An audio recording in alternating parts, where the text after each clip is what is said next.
So I've been wondering, if somebody shows some traits or behaviors that look like autism, does that always mean it's autism, or could it be something else? Here's what I found out. Sometimes what looks like autism can be something totally different. Hi there, I'm Papo Signs, proud grandfather to an awesome grandchild on the autism spectrum. Now, before my daughter and her husband had my grandson tested for autism, we started noticing certain behaviors, and this was early on, like before 1 year of age. He started to not have eye contact with us. As a matter of fact, he would a lot of times turn his eyes away completely from us when we were trying to look at him, like he was intentionally trying to avoid us. One of the other things he would do was he would never do tummy time like normal children do. He actually hated tummy time altogether, and he would always just want to be standing up, and he never crawled at all. As a matter of fact, to this day, I don't think I ever have seen him crawl. He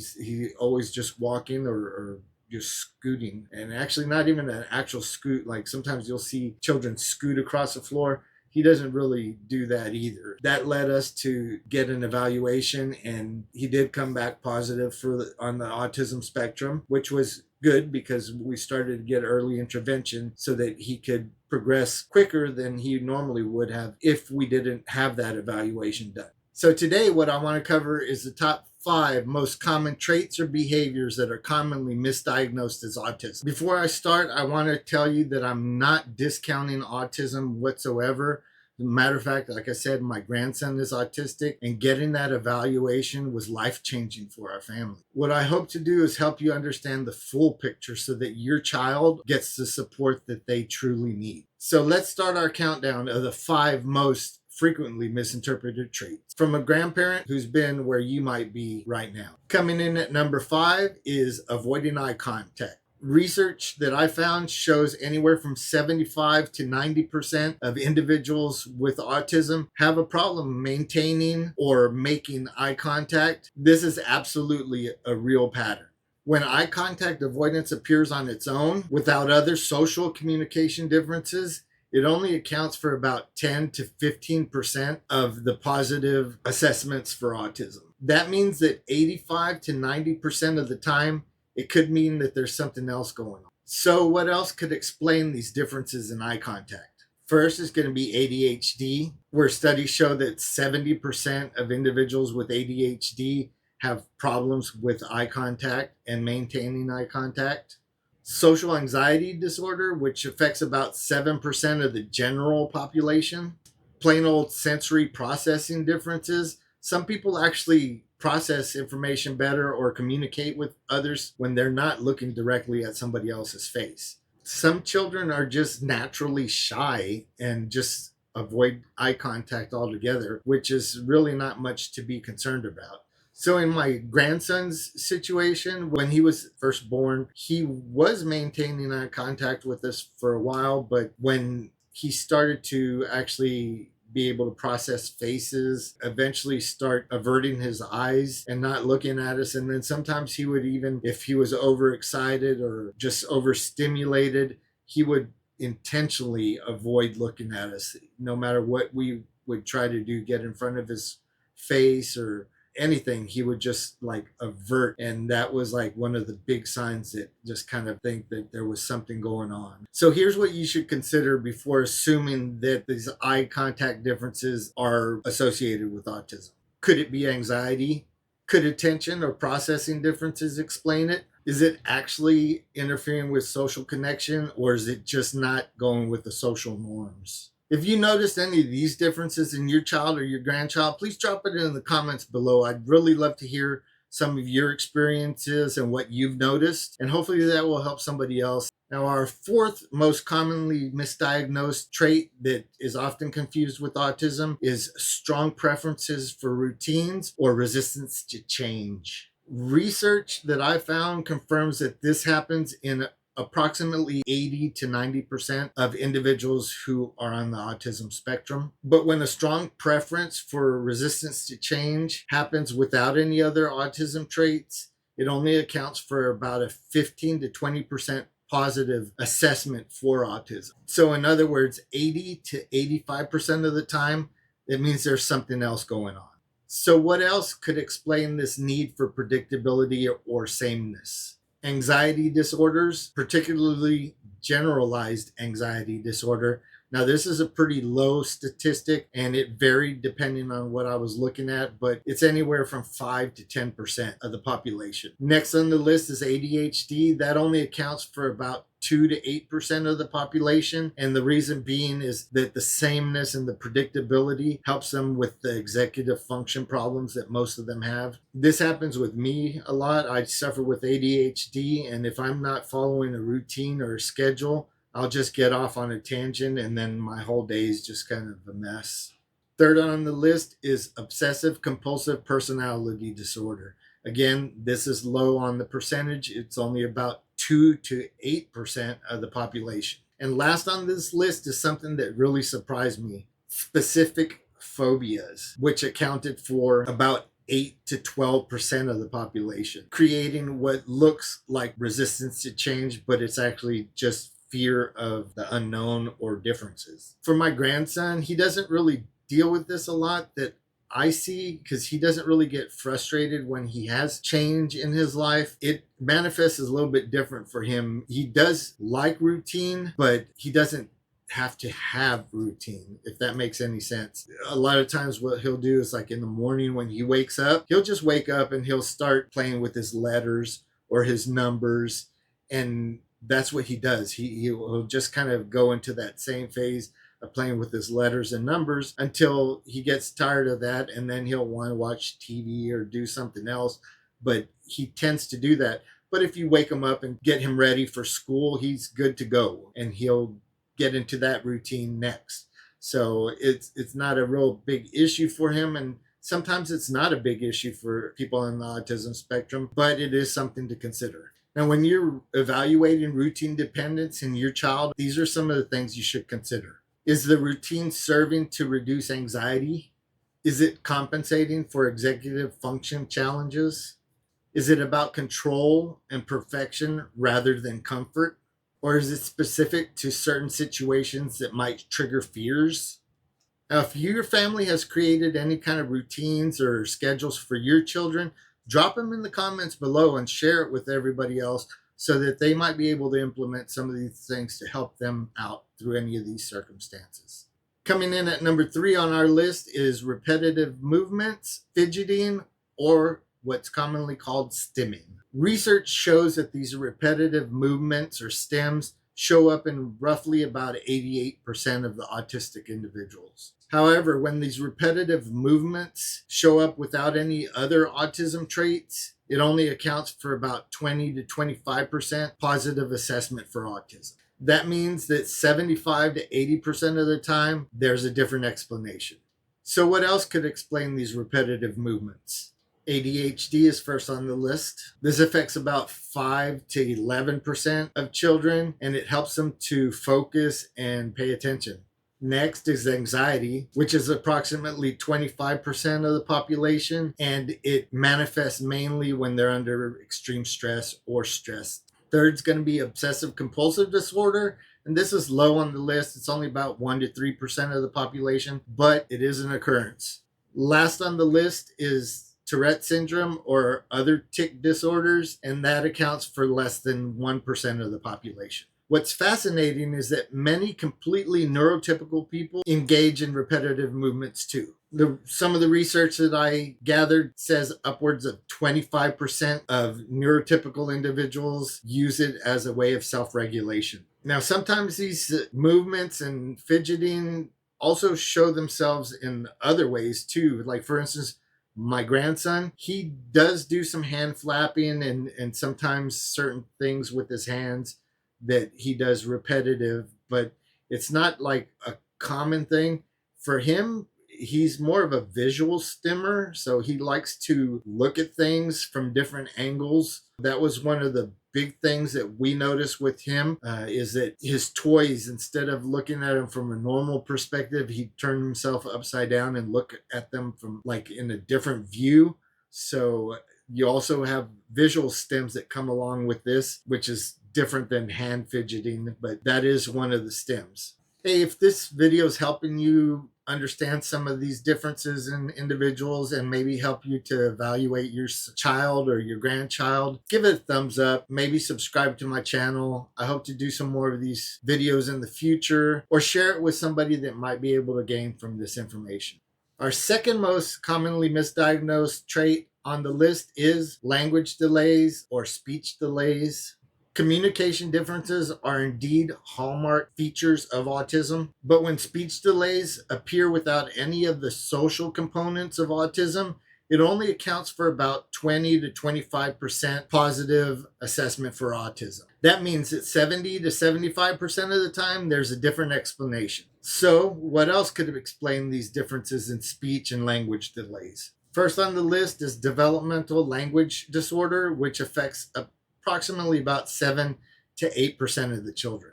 Next is child apraxia of speech, and that's a pretty low percentage. It's only about 1 to 2 children in every 1,000.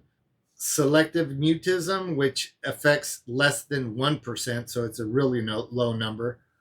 Hearing impairments, which affects anywhere from 2 to 3 children in every 1,000.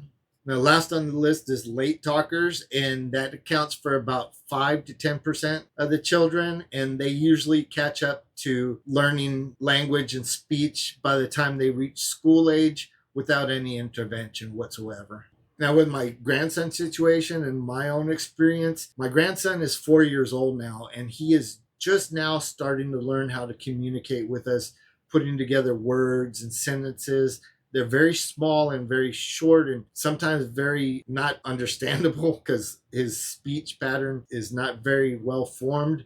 But this goes to show that we were thinking that he was going to be nonverbal, but with the proper teaching and working with the speech therapist, he's starting to get better at communication. So there is hope if your child's not speaking, and sometimes it's just a matter of time. The one thing that I can say is just be patient and try to communicate with them the best you can. Sometimes it leads to a lot of frustration from the child's perspective because they're sometimes trying to get you to do something or tell you something. And if you can't understand them, they sometimes get frustrated. So just be patient and continue to work with them. So what are some of the things that you should consider when you're evaluating speech patterns or speech deficiencies in your child? Is social communication affected, or is it just mechanics of language? Is the delay due to certain situations, maybe something triggering through anxiety? Has hearing been evaluated to take that off the table? And are there other developmental concerns, or is speech the only delay? Sorry, just broke into tears thinking about asking you to comment below about your experiences if your child or grandchild has speech delay pattern problems or issues that they're overcoming, just like my grandson. It's very encouraging to know that some of these disorders can be overcome and can be a challenge, but they can be overcome. So share in the comments below if you have any stories of your own. Thanks. Now we've reached our number one most misdiagnosed trait, sensory sensitivities. Those intense reactions to sights, sounds, smells, tastes, textures, and other sensory inputs.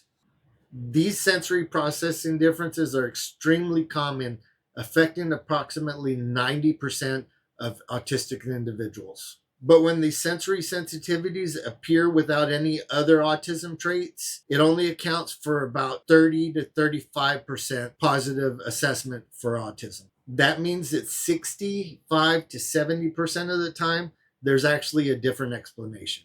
Now, first on the list is sensory processing disorder. This is actually a standalone disorder, and it affects approximately 5 to 16% of school-age children. Next on the list is ADHD, and that is actually a really high percentage.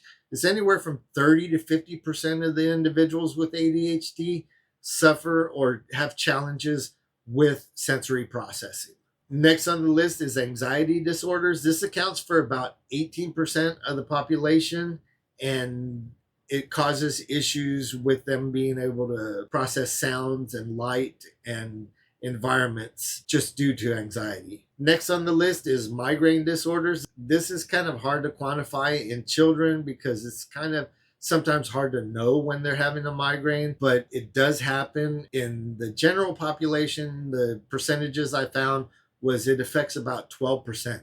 Last one on the list is sensory processing sensitivity, or what a lot of people call a highly sensitive person. And that affects anywhere from 15% of the general population. Now, this is one of the things that I deal with on a daily basis is sensitivity to light and sensitivity to sound. And that all occurred recently, like within the last 7 months. I ended up moving some joints that were fixated in the back from a car accident that I had when I was 18. And when I did that, I ended up pinching a nerve up in my upper neck area, which ended up causing a lot of light sensitivity and mainly sound sensitivity.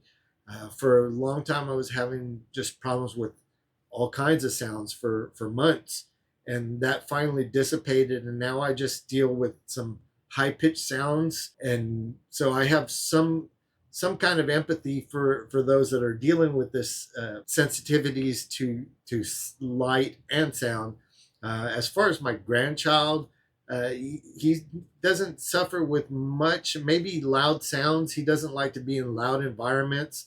And he did go to a school function where they had lots of lights and sound going on, and he was not even interested in going inside. Rather, he wanted to go and spend time in the library where it was nice and quiet with his mom. That's our story. It's interesting when you have a loved one who deals with the sensory processing disorders like what's in autism or what's just in the general population. So be patient with people. This is something that I had to learn as I've gone through my sensitivity issues, is to understand that people actually deal with these problems and they can be extreme. There's situations where I can't even be in public because of the sounds. It just, like, it's too much.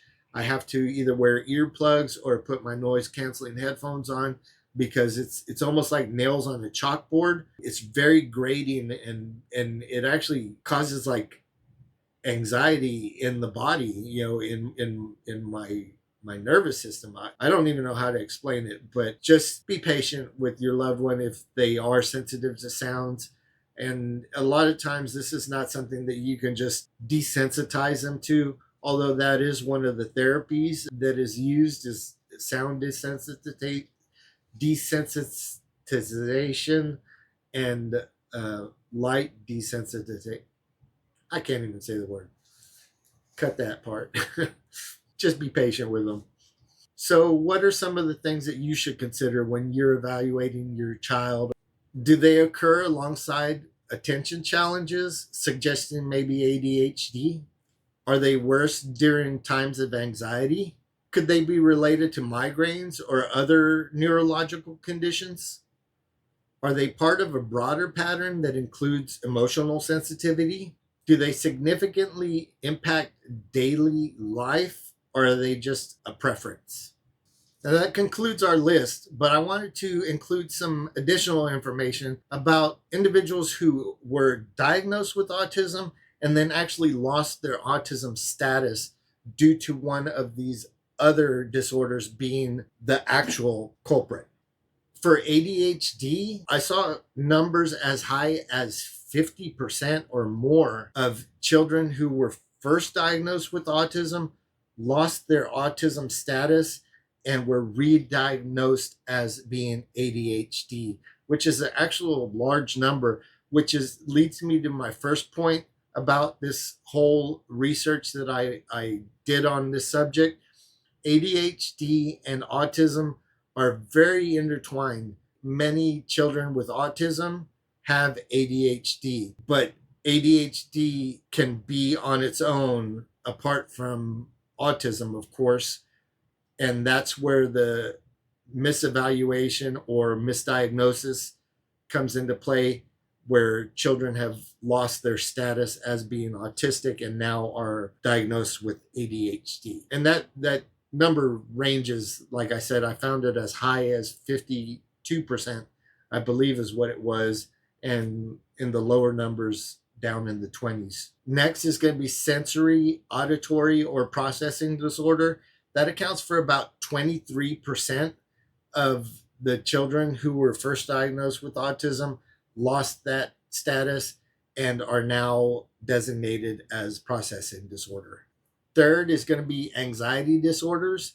About 17% is what I'm finding on here of individuals who were once first labeled as autistic, have lost that status, and now are just anxiety disorders. And there's varying anxiety disorders that come along with that.